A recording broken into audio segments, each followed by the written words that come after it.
మన్యం జిల్లాలో ఈ ఏడాది 16.12% వృద్ధి సాధించే దిశగా ప్రణాళికలను రూపొందించి సాకారం దిశగా చర్యలు తీసుకుంటున్నట్లు పార్వతీపురం మన్యం జిల్లా కలెక్టర్ ఏ శ్యాంప్రసాద్ పేర్కొన్నారు. 2024-25 ఆర్థిక సంవత్సరంలో సాధించిన జిల్లా ప్రగతిపై మంగళవారం కలెక్టర్ కార్యాలయ సమావేశ మందిరంలో కలెక్టర్ మీడియా సమావేశాన్ని నిర్వహించారు.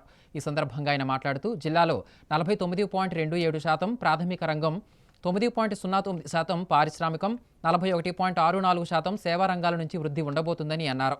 జిల్లా ఎక్కువగా వ్యవసాయం, అనుబంధ రంగాలపై ఆధారపడి ఉన్నందున దానిపై ఎక్కువగా దృష్టి సారించి వృద్ధి సాధించేందుకు చర్యలు తీసుకుంటున్నట్లు తెలిపారు.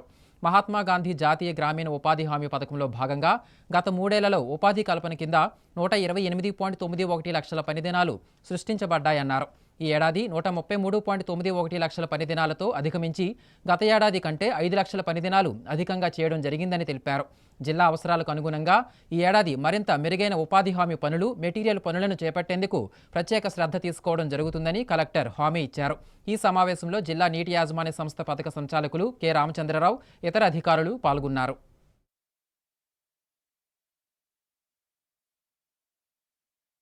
పార్వతీపురం మన్యం జిల్లా మన 2024-25కు సంబంధించినటువంటి వార్షిక ప్రగతిలో భాగంగా గత సంవత్సరంలో 16.90% అభివృద్ధి సాధించింది జీడిపిలో.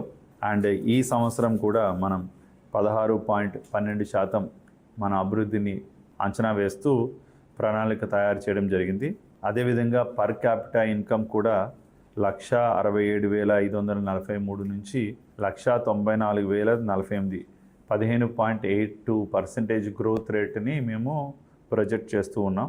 మన జిల్లా వరకు చూస్తే మన జిల్లాలో 49% ప్రాథమిక రంగం అంటే వ్యవసాయము, దాని అనుబంధ రంగాలు, 9.09% ఇండస్ట్రియల్ రంగం అండ్ మిగతా 41.64% సర్వీస్ సెక్టారు మన పాత్ర వహిస్తున్నాయి, కాంట్రిబ్యూట్ చేస్తున్నాయి. వ్యవసాయ అనుబంధ రంగాల మీద మన జిల్లాలో ఎక్కువ డిపెండ్ అయి ఉంది కాబట్టి